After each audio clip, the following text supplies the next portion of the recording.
Did you tell the audience I'm an architect? Well, if not, that's the case. Let me make my position clear. I'm an architect that is neither retro nor futuristic. I really want to work with the technology and the emotions of today. I try to explain to you this. I will start very quiet, and it ends more dynamic. Let's have a look at our heroes. One of my heroes, Ludwig van der Rohe. Many of you would know him. He's the master of mass production. One of his famous projects is a Seagram building in Manhattan. Built completely on this fascination for mass production and repetition. Later in my talk you will find out why this was a necessary step and why it's no longer valid. In his DNA of his architecture, you see the detail. The detail actually guarantees that mass production of the same elements, thousands of the same elements, are organized properly in the building. Another master I don't want to ignore today is Oscar Niemeyer, if only for his age. He's 103 years old and still practicing, and still thinking of those landscapes you see behind his desk. And he translates that in architecture at the same time as Mies van der Rohe was working.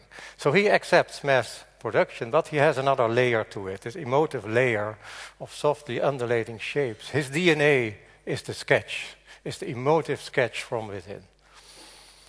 So we are talking about evolution here, because this was history, this was 20th century, now we are in 21st century. What is my position as an architect in 21st century? There has been evolution going on in many different fields in society, and I'm not blind to see that. So let's have a look. My favorite, when I was a boy, Lincoln Continental 1962. Well, actually, the first model was 61. Fascinating. Credit card on wheels. A whole new attitude in design. Surprisingly, the iPod and the iPhone of today adopts the same aesthetics. Peculiar, I think. As if nothing happened. But, of course, the evolution is in the content. It's inside the machine. But you could also think of the exterior of the machine. So what is the benchmark car of a luxury car of today? That's the Bentley Continental. It has similar features, but look more carefully. It's a continuation. There's a continuity between the side and the front. It's no longer a view from here. It's no longer plan and sections, as we know it in architecture. No, we are thinking in 3D, in 3 dimensions. And later, you will find out, we think in even more dimensions. Going back in history and then weaving the thread toward today, you see that previously detached components like a headlight, a fender, a bumper, anything, you name it, in a car was actually separately expressed, coming from the old carriage, of course. Now you see that headlights are fully embedded, are integrated in the whole body of the car. This is completely inspiring for me. So why don't we do this in architecture? Why do we still see doors from a catalog? Why do we still see windows? Why are they not part of the whole game of architecture? Nature did that. Nature integrated nose, mouth, eyes, ears, anything, you name it. Integrated everything into one unified body. In cars, you see the same development. So this is a load-bearing structure. So why don't we think like that? We have the tools, we have the technology, and we can look around us and see what's happening in other fields. Well, this is the biggest step I could take backwards today, but it's important, because this is a representative image from Stephen Jay Gould's book about the Cambrian period, the Cambrian explosion of a diversity of new types, of new species. I think we live in such a time. We live in such a world where we have this explosion of new species, largely due to new digital technology. So one of the most striking thing is that no more repetition. We are ready for mass customization. We are ready for maatwerk in Dutch, customization of everything, preferences, identities, individuals, unique components, not produced in series. So how does this affect my personal profession, my personal life? This is a building of my father. My father was an architect in the footsteps of Mies van der Rohe, a bit more playful. And I was thinking, okay, that has been done, I don't have to do this anymore. It has been there, it is very well respected, but I do different things. So this is what I do today, a tower building in Abu Dhabi. And look at this carefully. It's built up of thousands of components and they're all different. So how is that possible? How can you make cost-effectively a building of thousands of components which are all different? Well, you can, using CNC production method, using parametric design methods, using other technologies which are around today.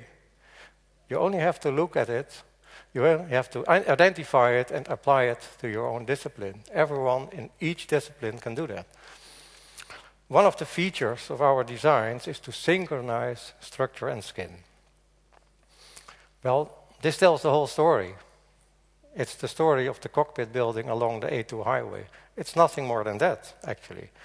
This is it. So it's a blown-up structure as part of a long acoustic barrier.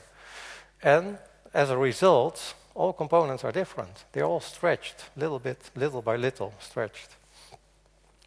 That can only be done and orchestrated and organized and managed properly by parametric design methods. For small industrial products, well, here, that credit card, iPhone is inside, but the jacket is more interesting here. You can only do this with the new technologies. Parametric design, CNC production. This is parametric furniture. I'm sitting on one of those.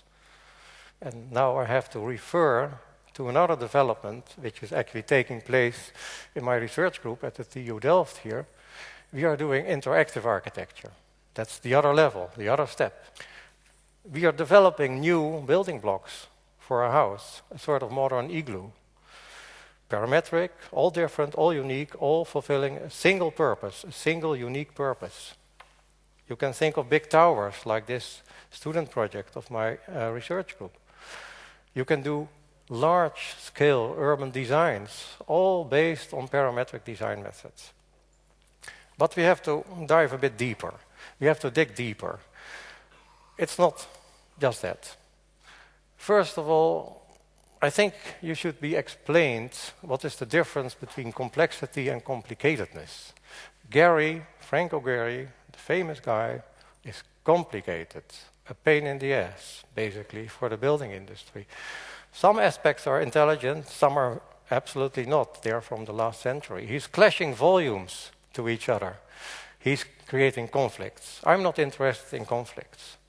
I'm interested in making a new system based on new technologies that incorporates all possible variations. You can see these as specifications of a cell. There's one cell system designed parametrically for a building, and one specific cell specifies to be a door. Completely different attitude. Simple rules, complex output. Well, digging deeper. What is underlying all this? You have to find those rules that create this nice, rich output. I've learned that from Stephen Wolfram, from New Kind of Science book. Very important book in my opinion. I come back to that. I come back to that now, actually, because nature is a form of computation. That's what he says in the book. It's actually executing simple rules over a long periods of time. And this is one of the simplest images you can get out of that, but makes it very understandable what we are talking about. And we are applying those rules in architecture. This is the outcome of simple rules, scripting. We don't make drawings, we do scripting. And out of the script follows this kind of complexity in a very simple, straightforward procedure.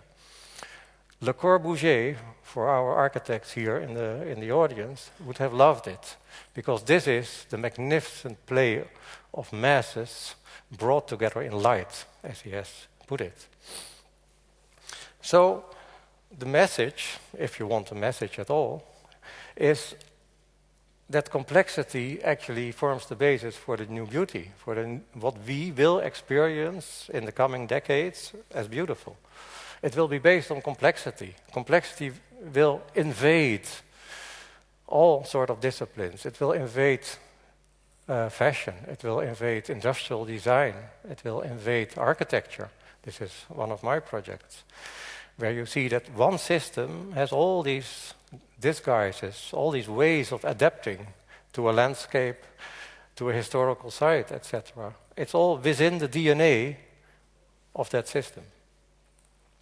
Underlying all this is actually that things and people connect to each other. It's about connectivity. It's about directionality between people and things. Well, let's start with people and people. They connect in a bizarre way, you could say. But they do connect, and they do have data exchange, because that's actually what I'm going to talk about. People also connect to things. And I'd rather put it in this way, because I think not a person and not a thing is dominant here. It's actually an interplay, a bidirectional interplay of both. And you can see that very well in this fusion in speed of this motorbiker. Things connect to things. Starts becoming more interesting even, because it means actually that these things are actors. Well, we have seen today, one of us has been up there. But connecting these things is a very strict procedure. It's very precise. So I'm also talking about precision here. How do we develop our ecology of things and people in such a way that we have a very precise data communication, in such a way that nothing gets lost in translation? It's one of our aims, one of our goals. An example of my own practice again. It's almost the same, Soyuz and Apollo. I'm the Soyuz here. And again, we worked together on one project, and we connected in one oval-shaped connection, very precisely 1 millimeter thick. The collaboration was no thicker than that. And that works perfectly. We have to find, if we want to collaborate, the minimal exchange of data in such a way that it works. And it works, digging deeper again, because swarm behavior is actually what is the game. It's swarm behavior. It's the behavior of an individual unit, an individual node, an individual actor communicating with his immediate neighbor. And all neighbors do that. We're their neighbors. In other words, there's this swarm logic that comes about. This swarm logic can be seen in such a movie, and everyone is easily impressed by such swarm logic, especially that enormous turbulence, that whoosh effect which you have in such a swarm. So you can only be amazed, you can also look in awe, but actually we are in the swarm. And more than that, I dare to say we are the swarm. But not we as people, but we and things. So that's where we arrive at. We arrive at this ecology of people and things, of the internet of things and people. And that awareness leads to ideas, projects, concepts that trigger your emotions. You will feel more emotionally related to a car that is an actor too, a car that has muscles. This is the BMW of Chris Bangle, designed in 2001. This car adapts to your emotions as a user, but also it proposes modes of operation. It proposes a certain emotion to the user. So there's a bidirectional relationships. It can even blink its eye. I apply this to architecture. So I thought, also in 2000, well, actually a bit earlier, I thought, what happens if we inform buildings in real time? So if we have this ecology of people and things, but not as a static output, but as a dynamic output, what if we inform buildings in such a way that they can change shape and content in real time? That has enormous advantages. Such a building as this has different modes of operation. So it can be either this, or that and that. Many functions can adapt to, and many sizes of audiences, for example. Thinking ahead, thinking more forward, but still not futuristic, because we know exactly how to do this. It's not futuristic, it's here.